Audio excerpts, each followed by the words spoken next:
Hendrik Davy est reparti en campagne, sous les couleurs du nouveau Front populaire.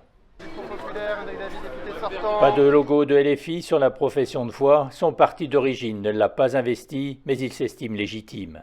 Moi j'ai construit le Front populaire localement parce que j'ai fait des assemblées de circonscription avec toutes les forces politiques, toutes les forces syndicales. Ça fait des années que je suis sur cette ligne politique-là.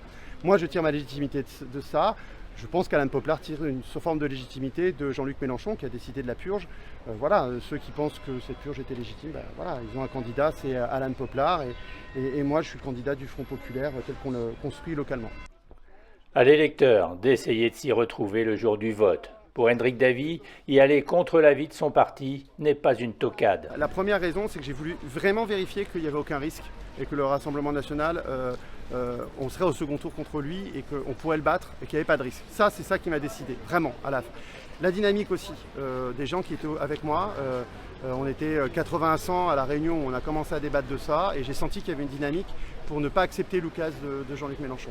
Troisième raison, c'est que je pense être le mieux placé pour battre le Rassemblement national pour des tas de raisons qui seraient un peu longs à expliquer.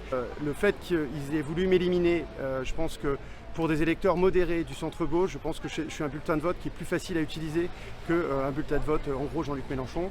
Sous la bannière du nouveau Front populaire, le député sortant veut repartir sur des fondamentaux. On doit pouvoir se loger, on doit pouvoir se nourrir convenablement, on doit pouvoir voilà, vivre de son travail et c'est repartir sur ces bases-là et évidemment affronter la crise écologique et la crise climatique et donc avoir des transports en commun largement plus accessibles, beaucoup moins onéreux, avoir une rénovation globale des logements, c'est fait partie des mesures qu'on a mis là sur la profession de foi.